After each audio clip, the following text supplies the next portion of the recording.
My name is Justin DeClue, and I'm here today with Will Sloan. And you're listening to The Important Cinema Club. And today we're doing our big 2020 year-end wrap-up. It's been quite a year, hasn't it, Will? Yes. What happened this year? I don't know, man. It just moved past in a blur. I don't even remember any of the highlights, movie and or otherwise. I saw so many of the big movies this year. I saw Sonic the Hedgehog. I saw Birds of Prey.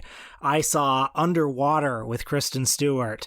Oh gosh, what else did I see? I saw Dolittle. I saw The Grudge. And then it all came crashing down. That's right, because of the pandemic. So we all spent the rest of our time at home getting depressed, feeling bad, knowing that the world is ending around us because elected officials won't do anything out of fear and just stupidity. And now here we are, talking about movies once more, trying to, sum up a whole terrible, terrible year. Annually, this is our most popular episode, and it's going to be particularly hard this year because I don't want to speak for you, but I know that I at least saw far fewer new movies this year than I think I have in any year since I was 17, I want to say. I mean, God. I was looking at Letterboxd because you can just kind of cycle things and categorize them by year. And yeah, you're right. I did not see many films in 2020, especially any films that I'm like, this was the great ones. And as I look at the list of movies that I did see this year that were new movies,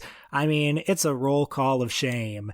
It's Irresistible. It's Tenet. It's fucking Rebecca on Netflix. It's Mank. You know, movies that are not, I'm just going to say, beyond any top 10 list of mine. Oh, definitely Tenet and Mank are appearing on some people's top 10 lists. I've heard podcasts be like, well, Mank will definitely be in the best picture category. It's like, did you watch the movie? Like, no one has Mank fever. People barely like it. I definitely found that I had less motivation to keep up with the current cinema. And I feel a bit bad about that, I have to say, because I know that a lot of good work was done. You know, I know that there are a lot of movies, like I'm still meaning to see First Cow, for instance. It'll be slow, it'll be engaging, you'll be very happy that you watch it, it may be your favorite film of the year.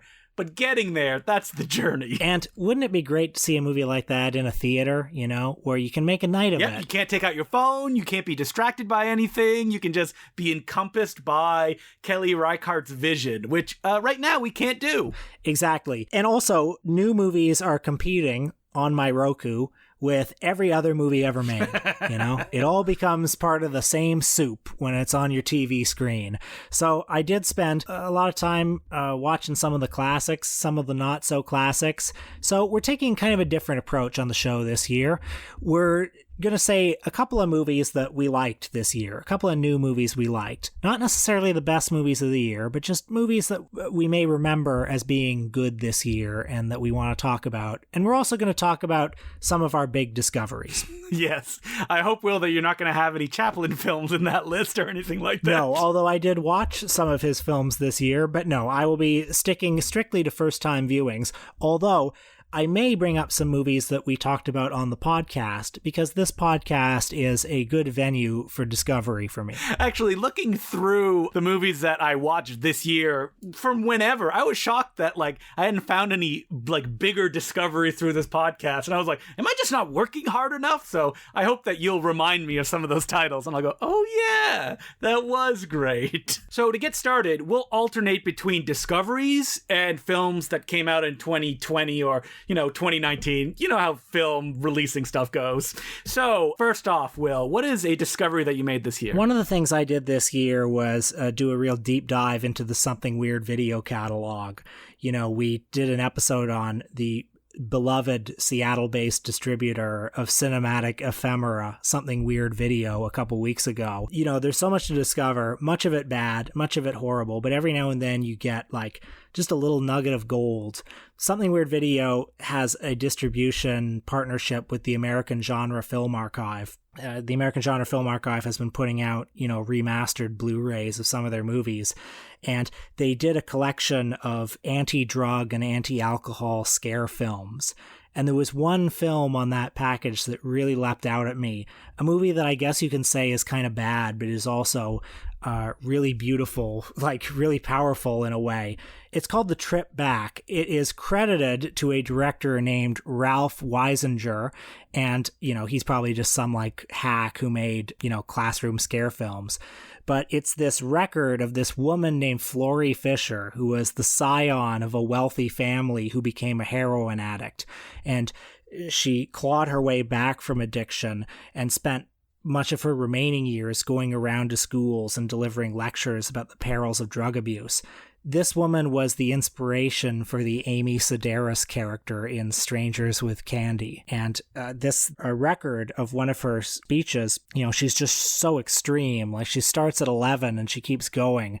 She yells all of these really alarming stories about, when she was sleeping in bathrooms and sleeping on shit-covered prison floors, and just awful story after awful story, and no structure, no build, but just a feverish intensity.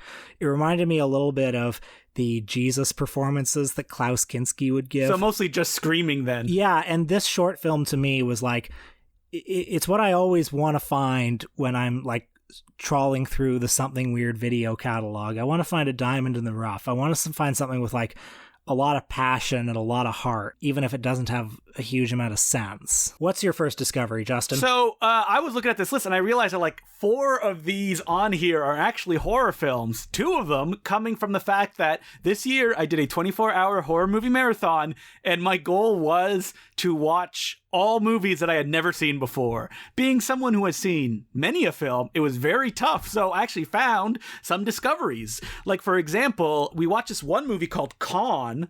It's a Bollywood film from 1999, directed by Ram Gopal Varma, and it's a really simple chamber piece. It's a woman is alone on a rainy night, and a guy shows up, and he's weird and he won't leave her alone, and it only escalates from there.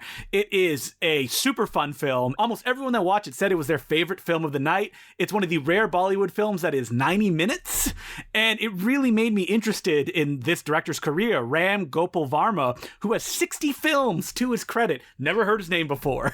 And I just kind of stumbled on Kaun because I was looking for an Indian horror film that I could watch. I saw that, by the way, that Netflix had a Bollywood horror category, and I would really love to delve into that a little bit. I mean, there's Bollywood movies all over the place now, specifically Amazon Prime and Netflix. And the best way to do it is by going on Letterboxd. There's like on the sidebar now, you can see where movies are streaming, so you can actually watch them.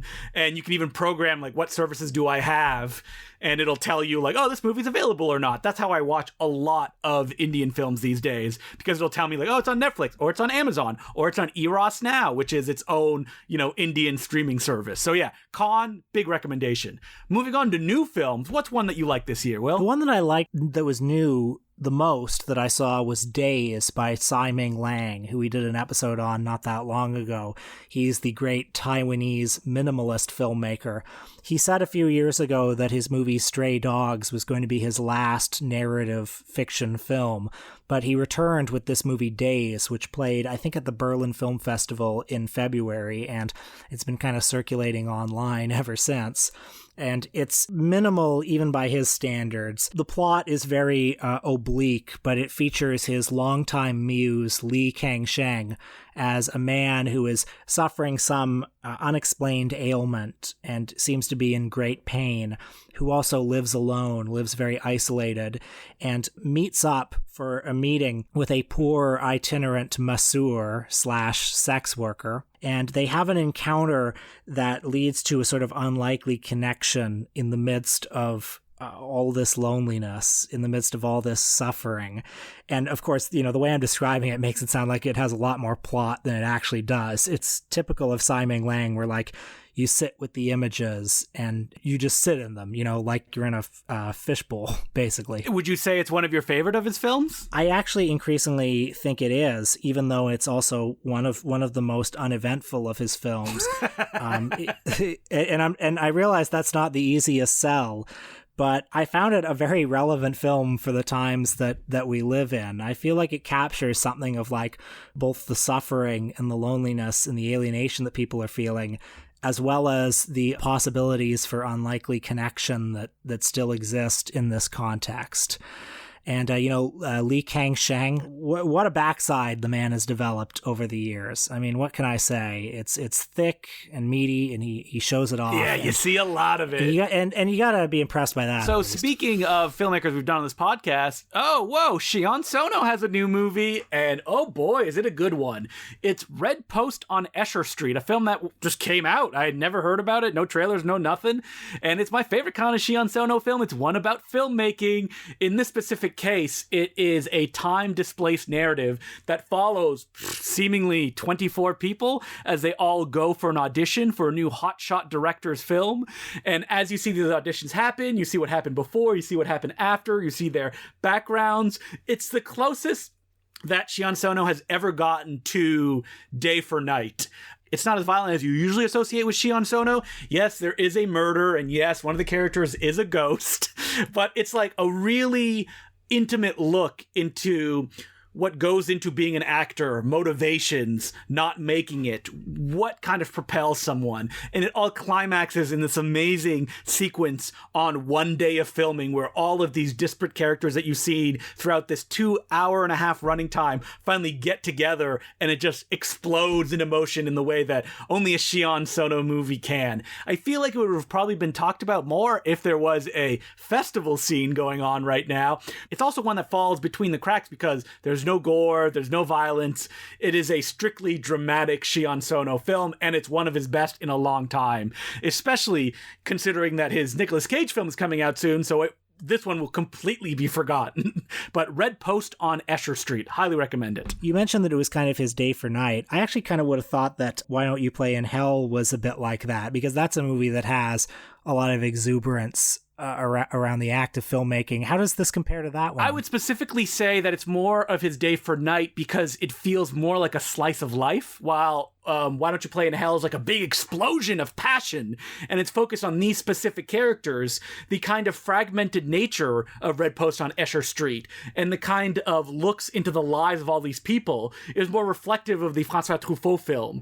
And so it feels like a take on this kind of material filmmaking, which he supposedly also did another movie he directed in 2019, The Forest of Love, which I didn't get a chance to check out, but this is, from what I've read, the tamer version of that. And because of that, I think it's actually more interesting to see him take a more meditative, but still very funny and exuberant look on the filmmaking process, specifically from the perspective of actors, as opposed to necessarily the filmmaker. Well, getting back to discoveries, I had a good time this year on the podcast filling in some blind spots with the great filmmaker Samuel Fuller. And probably the one that I liked the most that I watched for the first time for the podcast was Park Row, a passionate drama, like all of Samuel Fuller's films, about a newspaper war in New York in the 1880s between a well-established newspaper and a young upstart newspaper. One of the things that I love so much about this movie is, Fuller came from a journalism background himself, and you can see his passion in this film, but he came from a particular era of journalism, and he was a real manly man journalist, He loved, big heaving printing presses, and he loved being covered in ink, and he loved getting out and having fist fights with the rival reporters. And he loved standing up for the principles of journalism, even if it gets you fired. I just love being in this world with Sam Fuller. Even though when you watch Park Row, you're like, what are the politics of this newspaper? And it's like, we don't have politics. We just want to print the news. And it's like, no, that's not how it works. That's how it works in that movie. The two-fisted, in-your-face film that's just a rush of adrenaline that by the end, when you sit back and you question, but why did he want to be a newspaper man? It's like, it doesn't matter because you're so caught up in it while it's happening. For a discovery that I made this year, and it's a very minor film. It's called The Deeper You Dig. It came out in 2019. And what's interesting about it is that it's directed by a family. John Adams, his wife Toby Poser, and their daughter Zelda Adams are essentially the only crew and actors on the picture. And it's like this kind of very low-key ghost story about someone gets killed and then the ghost is haunting the person that did the killing, and just the texture and the fact that you know that it was actually made by a family with no other support makes it that much more interesting. And I also want to highlight it because it's part of a kind of wave of films that Arrow Video, the Blu-ray, DVD, and theatrical distributor, have been doing. They've been putting out these big special editions for more modern day films that wouldn't usually get that kind of attention, but they put like a bunch of commentaries, they put the other films that the directors have made, and stuff like The Deeper You Dig, I feel like would have just gone directly to Amazon if a company like Arrow hadn't grabbed it and given it the deluxe treatment. So high props to them for doing that this year. They also did it with like the Michigan Lake Monster and Jesus Takes the Highway. It seems to be a new initiative they have, and I want to encourage it and encourage people to check it out as much as possible. I believe like The Deeper You Dig, like a lot of Arrow titles, it goes to Amazon Prime as well. So you can check it out. If you want to explore it more, you can pick it up on Blu-ray. Well, I said that I had trouble motivating myself to watch new movies this year. And so, of course, a lot of the new movies that I watched were the ones that were made by the directors who I already love. So I did manage to find time to watch 3 of Abel Ferrara's new movies this year. Abel Ferrara can't stop making movies. I love it. I mean, the man cannot get funding, and that has just turned him into the Jess Franco of Italy. The movie that I'd like to highlight is Tommaso, which I think debuted at film festivals towards the end of 2019 and received some kind of distribution in 2020. And this movie is typical of his late work in that it is filmed at his apartment in Rome, and it features his real-life wife and his real-life daughter, and it features an Abel Ferrara surrogate character played by Willem Dafoe. Dafoe plays an expatriate American filmmaker in Rome who's recovering from an ill-spent life of substance abuse and broken relationships, trying to settle into a life of domesticity. This is a movie that I actually feel like I underrated a little bit when I reviewed it on Letterboxd. It has stuck with me ever since I've seen it. I like the way that it just sort of observes the protagonist's life. I like the way that it captures the everyday challenges of cohabitation. And I like its perspective on kind of the bittersweet nature of leaving an old life behind. What will Abel Ferrara do if he ever loses his muse, his Lena Remay, William Dafoe? I mean, gosh, yeah, who knows? I feel like Abel is only able to make as many movies as he does thanks to William Dafoe's involvement. I also think it's great that this is yet another movie where Abel Ferrara has his current wife or girlfriend, like, having a sex scene. It goes back to 9 Lives of a Wet Pussy, Dangerous Game, New Rose Hotel, 444 Last Day on Earth. I'm sure I'm missing a few. This is clearly a kink of Abel's. Absolutely. New film-wise, at the end of this year, I looked and went, are there any Canadian movies that I should check out? The thing about Canadian films is that sometimes they seemingly never come out. When I worked at the Canadian Screen Awards, I saw a bunch of great Canadian films that, looking into them recently, seemingly have never been released. And I saw those movies 3 to 4 years ago. So it's a little tough, but I stumbled on one called The Kid Detective.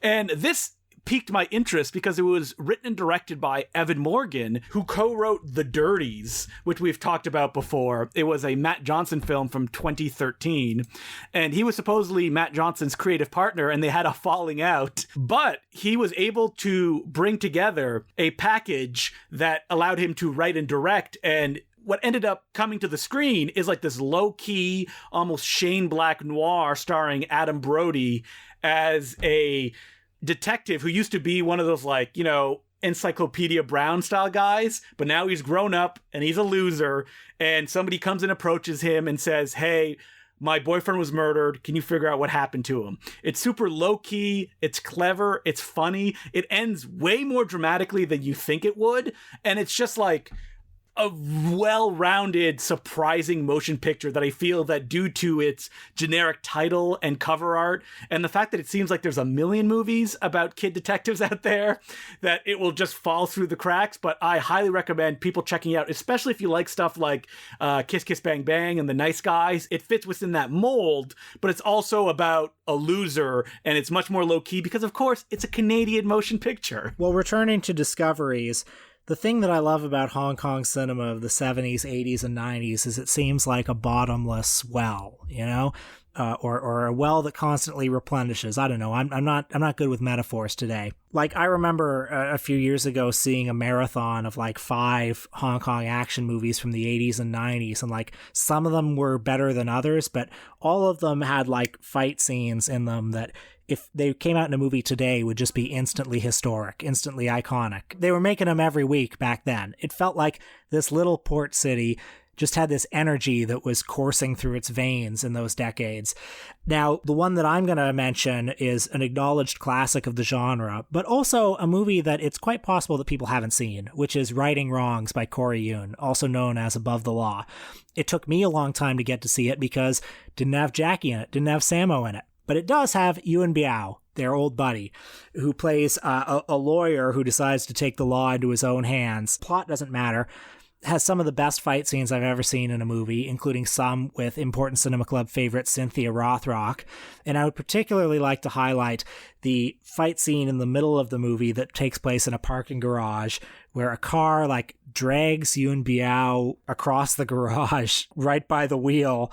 This scene, everybody should know this scene. It should be instantly historic, and it's just one of many incredible scenes that are happening in movies, or were happening in movies every week in Hong Kong. When you told me you hadn't seen it, it was like listening to an episode of the Film Spotting, and they're like, finally, we're going to watch a Marx Brothers movie. Never seen them. And I'm like, what the hell? I know. It's absolutely shameful that I hadn't seen this, even though it got a big push by Dragon Dynasty. That was mostly my surprise, because it did get a North American DVD release. You know, what can I say? But hey, better late than never, yeah, right? I mean, I'm just joking. There's no shame in not seeing a movie and seeing it for the first time. It happens to all of us.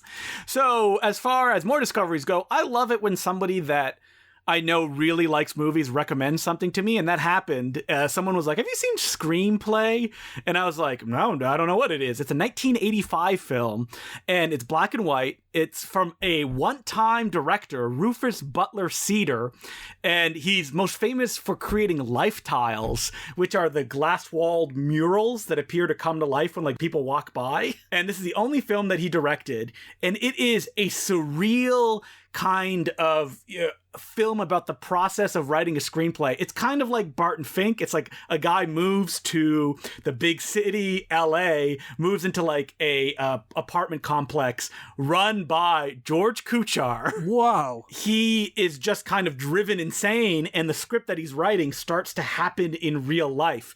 It is a film that looks like nothing else. It kind of looks like a Kuchar brother film. The whole sets are all kind of expressionist-like they're all built out of cardboard and stuff like that. It's filled with like a bunch of famous underground faces. It's also super violent. Like the murders that happen are genuinely shocking. And because it's shot in 1985, it's on like really grainy black and white stock. Another reason that I had never heard about it is that it was put out on video by Troma. So I just dismissed it out of hand. Even though in his book, All That I Know About Filmmaking I Learned from the Toxic Avenger, Lloyd Kaufman says in the back that Screamplay is the best movie that Troma ever distributed. Because they didn't make it, they just distributed it. So I would highly recommend people check this one out, Screamplay. Will, especially, I think you would like it. It sounds amazing. I can't believe I haven't heard of it. Yeah, I'd never heard about it either. I think its goofy title also kind of puts you off, but it's one of those great pictures as well, is that like it's written, directed, shot by the main guy, and he also stars in it. So it's a true auteurist piece. What else you got that's new for us? I had a much better time than I expected to have with the new Sofia Coppola movie, On the Rocks, which is as simple a story as you can get in a film. It's about a young career woman who's approaching middle age, played by Rashida Jones, is married to a young up-and-comer, a young entrepreneur who has very exciting things happening in his career, played by the great Marlon Wayans from 50 Shades of Black, which I just saw, by the way. And she begins to suspect that Marlon Wayans may be having an affair. And this suspicion is egged on by her wayward asshole father, played by Bill Murray, in an extremely Murray-ish performance. It's a very low-key film. It's a very low-stakes film. I think what I appreciated about it most was the depiction of this character played by Murray and the relationship between him and his daughter, which felt very real and true, and also like a relationship that I don't often see depicted in film. You know, typically a character like this would have a big redemption, and he doesn't. He's too old for that. He will never change. He's an asshole. And the Rashida Jones character essentially has to make the choice. Do you want to have a relationship with an asshole like this? And he's somebody whose assholishness qualities and his good qualities are very densely intertwined. You don't have one without the other. It's like he is what he is, and take it or leave it. So I found it surprisingly moving, I would say. Yeah, I didn't check that one out because I was like, I feel like I know what this is going to be. Yeah, and maybe you do. I feel like it had a somewhat lukewarm reception, but I was much more on the positive end. Listen, I'm waiting for that Tony Erdmann remake to come out. You know what I liked about this one? I liked this one more than Tony Erdmann because it was a little bit less aggressively funny. Oh, those sweet Tony Erdmann burns. So, one film that I saw the poster, and I think I saw the trailer for it, and I was like, I know what this is going to be, and didn't check it out until someone said, oh no, it's actually good, is Survival Skills. So, Survival Skills is a movie that is pitched as what looks like a Tim and Eric kind of parody of like 80s training videos. Specifically, it's a cop training video of how you deal with being a police officer. It's narrated and hosted by Stacy Keach, and who doesn't love Stacy Keach? And it follows this kind of smiling, empty figure as he has to deal with domestic abuse. And from when you hear that premise, you're like, oh God, it's going to be like absurdist and like, breaking the format, stuff like that. Nope, not really. It is somber and super emotional without ever not working within the context of a training video that you would see in the 80s. So it has that kind of tiresome sheen, but it works amazingly well because of where it's going and what it's trying to document. So that is Survival Skills. What's another discovery you made, Will? I would maybe call this a bit of a rediscovery because I was familiar with him, and I certainly would have said that I respected him.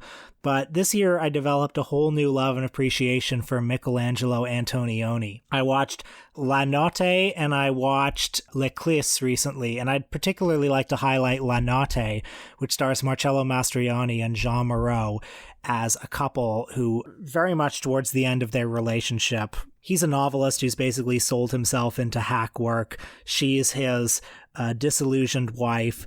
The movie is sparked by when they visit an old friend of theirs who's on his deathbed, who is an old left-wing critic, and it sort of underlines for them the emptiness of their comfortable bourgeois lives. Classic Antonioni stuff. So, Will, have you finally reached the point that you can see yourself reflected in these characters? Yes, for sure. I definitely saw some of myself in this, although I would say that... You're not a hack, Will, don't worry. Although I certainly have done hack work. Yes. Pick up the monthly issue of Toronto Life. Oh, actually, it was funny. The second half of this movie, most of the second half of the movie takes place during this party. And as I was watching it in quarantine, I was kind of like, I know this is supposed to be like spiritually empty, but fuck, I would really love to be at this party right now. I would love to just get out. In addition to the themes of Antonioni's films, which I found very powerful, I was really overwhelmed by his visual style in these movies, where the movies are just so devoid of prettiness. It's concrete, it's gray skies, it's very symmetrical. But isn't that its own form of prettiness, though? It's beauty, for sure. Like, the films are just, like, stunningly beautiful in their ugliness and banality. You didn't think of Orson Welles being like, I can fucking make an Antonioni movie if I wanted to? Well, to quote Mr. William Friedkin, Orson Welles in his later years wasn't worthy of licking Antonioni's jockstrap. Antonioni made films that made me think about the human condition. I don't actually think that about Welles, but I always think about that when I think about Antonioni. I'm actually a big fan of Antonioni, so we should definitely do a podcast about him sooner rather than later. I would love to. Let's do it. A discovery that I made is a movie that I've known for a long time because it has an amazing VHS box art, and that I watched during our 24-hour horror movie marathon that I did, and it's Devil Story, a 1986 film directed by Bernard Launois. It's a French movie about, I can't even explain to you what it's about. It's seemingly about a bunch of people that, their car breaks down and they end up at a big spooky castle. But then it's not really about that because it just kind of follows other characters, including a screaming bald Nazi man with a shotgun. This movie, me and the people that were watching it, we were dying of laughter of how like wild it is and just all over the place. One plot line is just this guy that really wants to kill a neighing horse, and it keeps cutting back to him like a Tim and Eric bit for like the full 90 minutes of the movie. It's a movie that has the balls to do the classic, now we're looping back around and the movie's starting over again. It is just pure madness that I love discovering. And supposedly, actually, it's been kind of confirmed, Vinegar Syndrome is putting it out on Blu-ray in the next few months. Oh, looking forward to that. I always love it when Vinegar Syndrome actually discovers something worth seeing. Oh, harsh burn. That sounded like a harsher burn than I meant it to, but it's like, Vinegar Syndrome has their slate, and you can tell the ones that are like, the really cool discoveries, and the ones that are like... Yeah, they're like, this is a slasher film, I guess, from the 80s. People haven't really talked about it because it's not that good. Here it is in a slipcase. And, that's fine. You got to keep the lights on. I buy them all like a sucker. Yeah, I mean, hey, I'm sure they put out a very nice edition of Hobgoblins.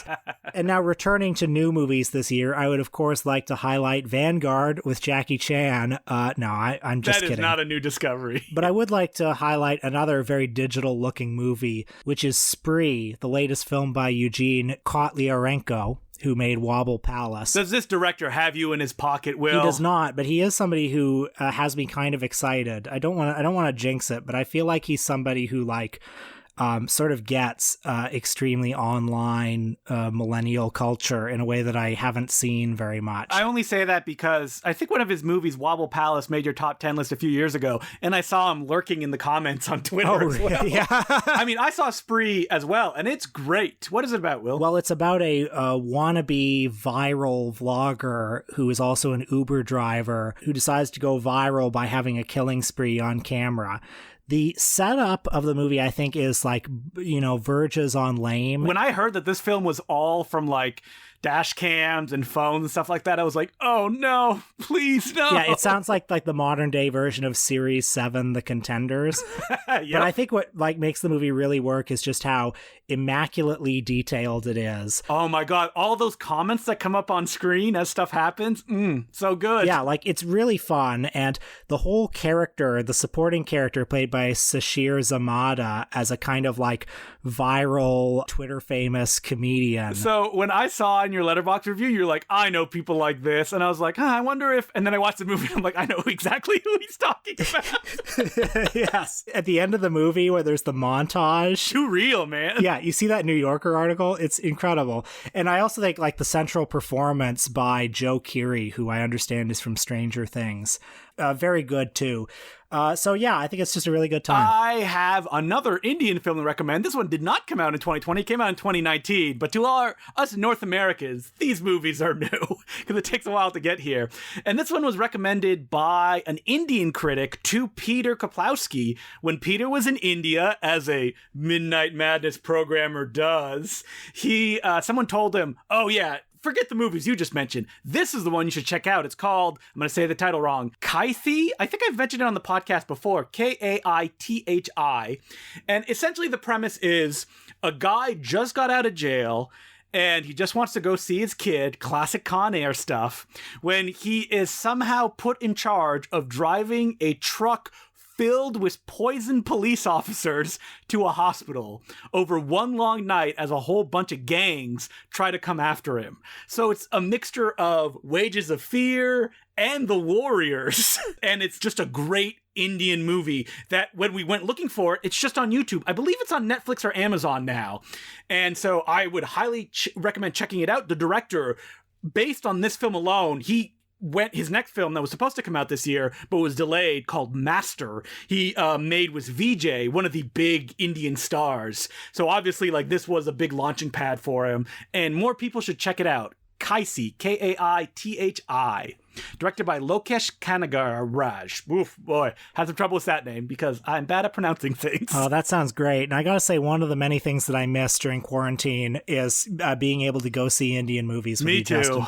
We had just started doing it, and it was so amazing. Maybe one day again. Yeah, in 5 to 10 years from now, we could start doing it again, if those places still exist, which they may not. My last big discovery for you is Routine Pleasures by Jean-Pierre Gorin from 1986.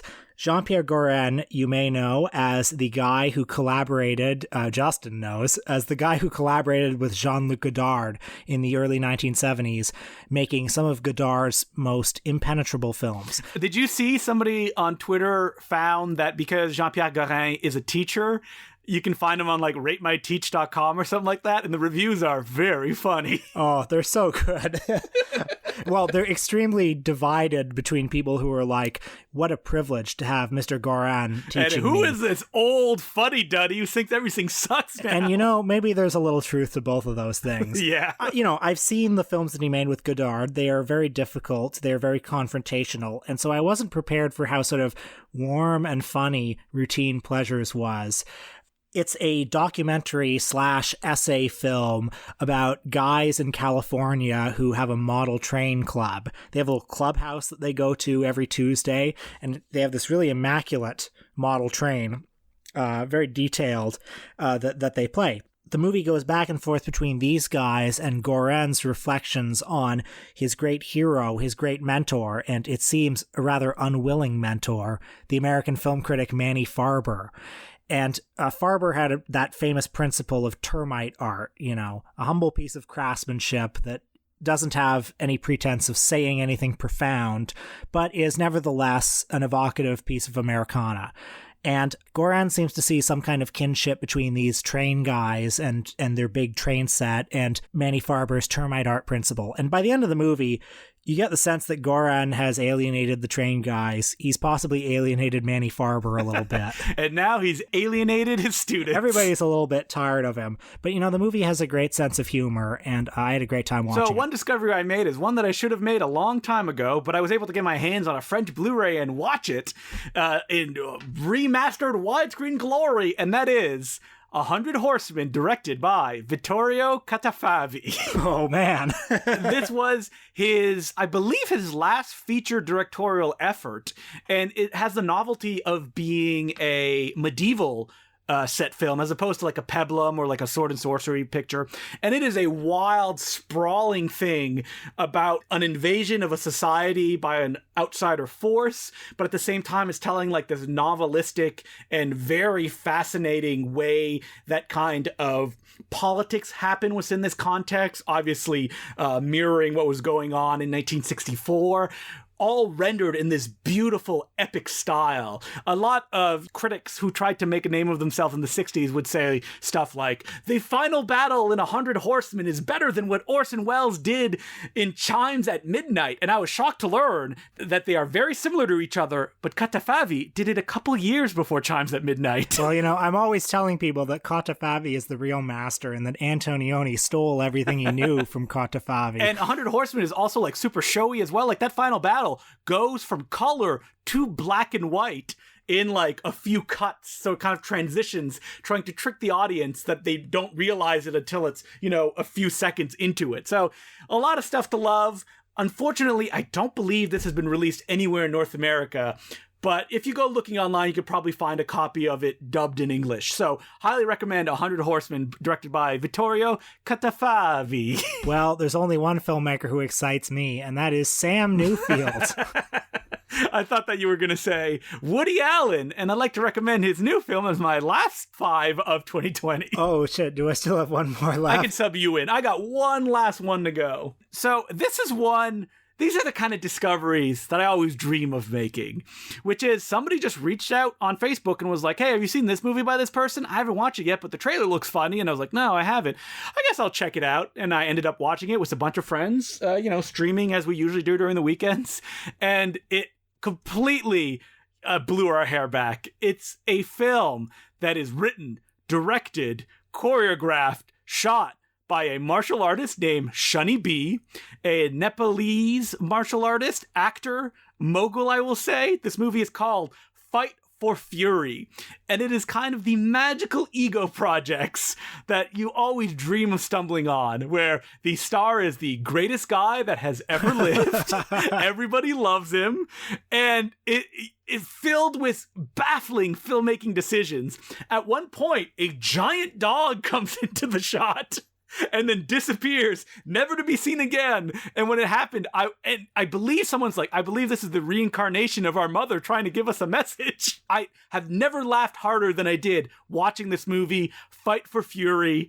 And I highly recommend people check it out. It's just on Amazon Prime. He just put it on there himself because anybody can upload stuff. It was so good that afterwards we all watched his previous film that he made in the 90s. I don't have the title in front of me now, which is almost as insane because it's clear that this 90s movie, it was made in the 2000s, he dubbed and edited it himself recently because it has all the same editing ticks that Fight for Fury does, which was made in 2020, ? That's what the date on IMDb says. Highly recommend to check it out. So exciting to know that there are still big discoveries to be made. So that's it for 2020 films, and now onward to 2021, which is going to be just as bad, if not worse. Oh, can't wait. Yep. Is there anything that you're actually looking forward to in 2021? Either projects, other than like life returning to some kind of stability where you can go out and meet people, which probably will not happen for another 6 to 8 months. Gosh, I really don't know what I'm looking forward to. It feels like all of cinema, just stopped for 6 months, and now it's only kind of revving up again. Not really. I feel like it's shutting down again. Is it? I mean, a lot of movies were being shot, so I kind of don't know what to look forward to. You know what was funny when Warner Brothers was like, listen, we're releasing everything on VOD, and people were like, no! We talked about it a little bit. If you go through that list of movies, it's like everyone complaining would have never enjoyed these films. Yeah, I mean, it makes them easier to ignore for me if they're just on my home entertainment system. I guess I'm excited for Cry Macho, the new Clint Eastwood movie, which is on that list. I'm sure Clint is like, I don't fucking care. It doesn't matter. Yeah, he just wants to keep working. If I stop making movies, I'll die. And that movie could be out any week now. I mean, it started shooting in, I think, November, and knowing him, we could get another one after that before the end of the year. We've been saying this is probably the last film Clint will make for the last 12 films, it feels. I mean, gosh, he might even have less than 12 left in him. I love how every time he appears in a movie now, and he does star in this one, it feels like the new Unforgiven. It's like, oh, it's the last one, it's the last hurrah. And he's made about like 25 last hurrahs at this point, and I never get tired of it. I remember like Trouble with the Curve. We'll never see Clint star after that. And it's like, no, he still starred in The Mule after that. Well, I'm excited for Cry Macho. Oh, he plays a rodeo star? He's like 90 years old. I also think it's just incredible that I remember going to see The Mule in a theater and just sitting there and thinking like, isn't it great that we're all here looking at an 88-year-old man or whoever old he was? Like, how often are this many people in a theater to see a man that old? I love that movie because people keep going, you look like Jimmy Stewart. And I was like, was somebody else cast in this movie that wasn't Clint Eastwood? And he was like, I don't want to change the script. This is the words we say. All right, well, that's it for 2020. Burn in hell. Bad year. So, as per usual, you can send us letters or questions or comments, or maybe mention your favorite film that you saw this year by contacting us at importantcinemaclubpodcast@gmail.com. And this week, what are we doing on our Patreon, Will? Well, we mentioned William Friedkin earlier on this episode, and we are talking about one of his most notorious films. Yes, we are talking about the classic Al Pacino infiltrates the gay community movie. And to bring some fresh perspective on a film directed by straight white guys, you got two straight white guys to talk about it. You can check that out on Patreon. It is $5 a month. Patreon.com/TheImportantCinemaClub. You get our whole back catalog. And I was shocked. We had never talked about William Friedkin before at length, other than this cruising episode that we just recorded. Well, it won't be the last time. No, definitely not. We have episodes of The Guardian in us, right? His Evil Dead movie that he made. And definitely Jade. How could we forget Jade? I know we've got a lot of fans of The Hunted out there. I hear those DVDs still haunt bargain bins to this day. So, next week, we're going to be talking about a director that unfortunately recently passed away and that a letter writer recommended us doing it feels like a few episodes ago. That is Joan Micklin Silver. Am I saying that right? The middle name Micklin? Yeah, you're asking the wrong guy. Yeah, definitely. You know what? We'll find out by next week. She is a director that has always been kind of there, but she never had that big hit, it feels, other than Crossing Delancey, which is the only title that I'm like, oh, I've heard that one before. But I'm going to say, Will, that you've never seen any of her movies. That is correct. Another shameful blind spot. And I know that Chilly Scenes of Winter is a favorite of many's, so I'm looking forward to that. Excellent. Highly recommend that one. So we'll definitely be watching Chilly Scenes of Winter and Crossing Delancey and probably a few others to just get a better perspective of her as a director. So that's what we're doing next week. And until then, my name's Justin DeClue. I'm Will Sloan. Thanks for listening. Justin here, interrupting briefly to thank our Patreon subscribers. And today I'd like to do something special, which is I am going to read the name of every one of our currently active Patreon subscribers. So buckle up, because this will be a mispronunciation bonanza.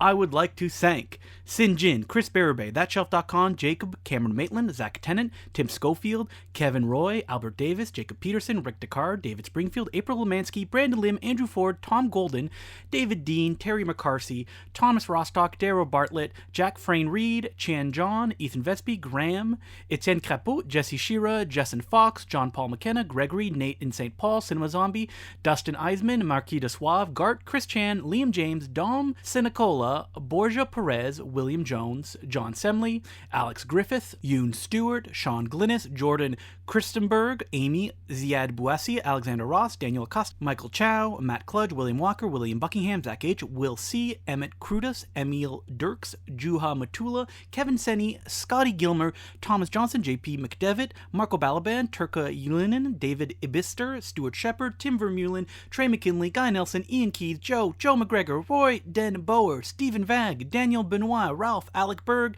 Ed Begley Jr., CWW, Alan Butt, Nathaniel Hendricks, Aaron Dawson, Matthew Gadsby, Alex Lard, Ted Rowland, Joe, Callum, Harris Frost, Bennett Gland, Zach Fowler, Kay Parrington, William Nair Plasto, Brent Oliver, Jeffrey Jones, Rick Kane, Philip DeClude, Juan Damian, Thomas, Chase P. Bernstein, David, Hank Okazaki, Ned Grade, Jordan Cox, Clint Eisinger, The Dread Lottery, Wolf Walden, Michael Frollo, Sean Enright, GC, William Maudsley, Sideburn, Nason Wisnicki, Zachary Ainsley, Michael Carroll, Andrew Bolsover, Joe Kickass, Evan Furness, Dove Sounds, Theodore Schultz, Todd Fraser, Alex Clydes, Justin Haley, Peter Gurn, Jane Smith, Nick, Sadie Carter, Joe Greenwood, Charles Jacob, Philip Siegel, Amy Fornias, Josh LaBelle, Ailey Fornias, Josh LaBelle, Matthew Thomas, Felix Dembinski, Guy Davidson, BDA, Tim, Gormless, Travis Cody Johnson, James Baker, Joe Clark, Jason Bacon, Jacob Spence, Sean White, Jeremy Keys, A Hack Fraud, Daryl Atkinson, Evan D. Amaral, Andy Stone, Daniel Ross, Abash Pudding, Alex Smith, Ian Moss, Richard Harris, Emalco, James Cullen, Apple Ventus, Eric Trelinsky, William Cumby, Will Purity Pond, AJ Katsanas, Rick Nitt, Anthony Vitemia, Anders Boska, Joseph DeLeo, Manuel Labs, Graham Paul Donovan, Nick Barzak, Greg McDonald, Gloomy Cleric, Chris Gillian, Douglas Ketchum, Henry Belgler, Josh, Evan Laffer, Curtis, Alex, John Campbell, Chris Walje, Joner, Mike Wood, Sean Doris, Tristan Wheeler, McWayne, Sebastian Lapre, Anton Person, Flyglair, Charles F., Jean Robin, Hunter Sawyer, Jacob Durasco, Jim Campbell, Chiaro K. Walsh, Leo Nichols, Robert, Andrew Kishta, John Carter, Joshua Clark, Harry Westergaard, Vincent De Perez, James Majur, Lauren Kilgore, Javier New Picion, Louis Samra, Party with Pizzi, Marcus Rose, Thomas A. Scott, AJ Serrano, Theodore Fox, Samuel James Adams, Matthew Farley, Brendan White, Kyle Bycroft, Mert, John Stein, Eric Rutledal, James Waters, Liz Ryerson, Robert McDonald, JCF, Elliot Toom, Alexander Lee, Kevin Johnston, Lee Henderson, Richard Chandler, Joseph Torchinsky, Connor Meehan, J.R. Sully, Emil Lekvy, Neil Fuller, Carl Kirkendall, Pat Gregory Ellis, Charles Smar, Tommy Scarpinato, Matthew Elanger, AJS124,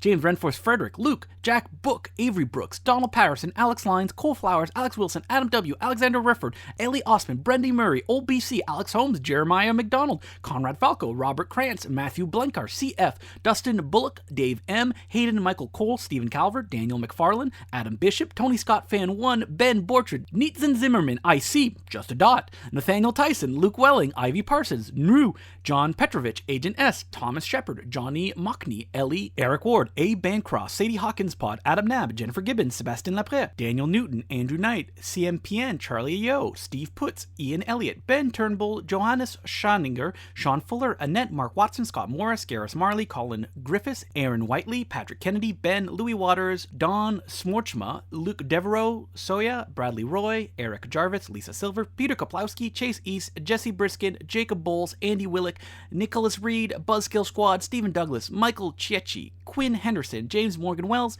Pete Kahn, Kyle McStay, Marcus, Michael Davies, Paul Ryan High, Michael Lane, Benjamin Asprey, Matt Lambert, Chris Barry Goss, Surgery Head, Ty Trillinger, Michael Zaneski, Janie, Jesse Ferguson, Chris, Cameron Gunn, Jay Long, Matthew Welch, Thomas Anders, Spajones123, Julian Kopkas, and Christopher Cienko. Thank you all for being patrons. We could not do this without you. And now, We return you to your regular scheduled programming. Perusing the Gold Ninja video releases this month, I see that one of them is the classic Adam Thorne joint. I'm describing every movie I bring up as the classic movie. Because it's an ironic moniker. But it's not, because this actually is a classic. It's Personal Space Invader, and this was a film that you were heavily involved in, and it emerged from unique circumstances. Do you want to tell the folks about it a little bit? So Personal Space Invader, the way that Adam likes to say it is that he saw how depressed I was not finishing the feature film Teddy Bomb, that he wanted to just show me that we could finish a movie by shooting it over one weekend. He just said, Justin, I just need your help. You can act in it if you want and just shoot it and edit it, and then you'll finish a movie. It'll be super easy, no pressure, and that's what I ended up doing. Now, did we finish it in a weekend? No. It took about, I think, 7 days to complete, with like little pockets of shooting here or there. Did we fight throughout it because I didn't understand a lot of the things that he wanted to do? And he would say stuff like, Justin, you're trying to be too fancy or complicated with gags and camera moves. Yes, that also happened. And you can see the end result on Blu-ray, because when Black Friday came around, I was like, I want to put something else out. I want to do like, what Vinegar Syndrome or all those other companies do. And I was like, I got Personal Space Invader sitting right here, and I did. I co-star in the movie, so I am in like 3/4 of the picture.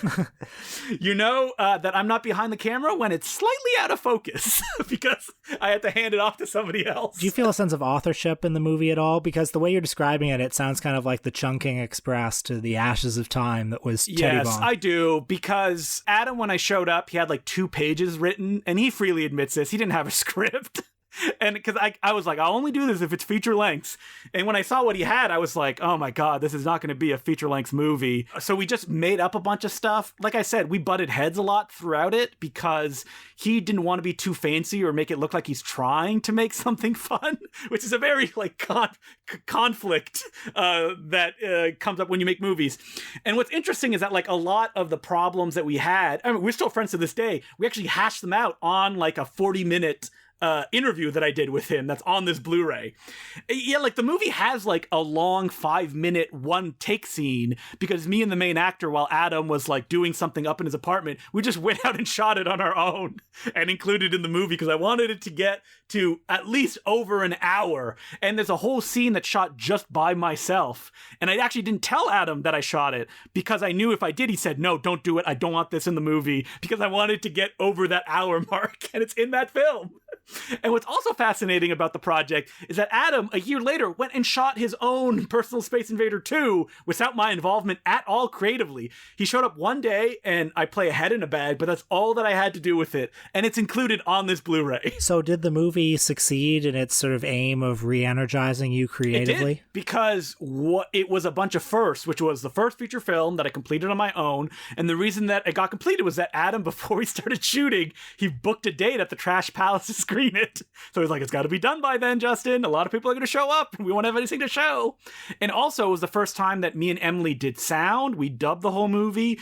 I did all the sound effects myself, which I continue to hate to have to do to this day. And it was the first score that Emily Milling, who did the score for Teddy Bomb and Impossible Horror, did for the first time. So folks, if you want to see just a pure transmission from Justin's brain filtered through Adam's brain, check that out. And yeah, there's like the commentary tracks we recorded at the time. There's like making of featurettes that we did because I put together like a big DVD of it.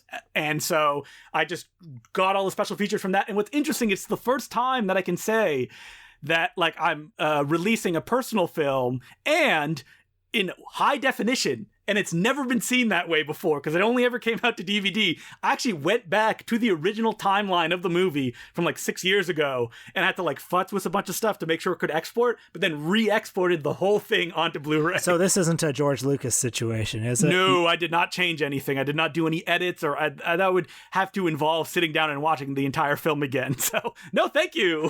There's a few clips that are standard definition of the movie because I just didn't have the visual effects, like a few seconds here or there, but that's pretty much it. But no, why would that George Lucas thing makes no sense to me. Why would you want to go back and change something that's already done? Yeah, huge waste of time. You already won. Yeah, buy Personal Space Invaders on Blu-ray to get that chunk of Justin DeClue that's maybe missing, because if you look on IMDb, I'm not credited as an actor or cinematographer or anything. I think I'm credited as an editor on the film, but that's pretty much it.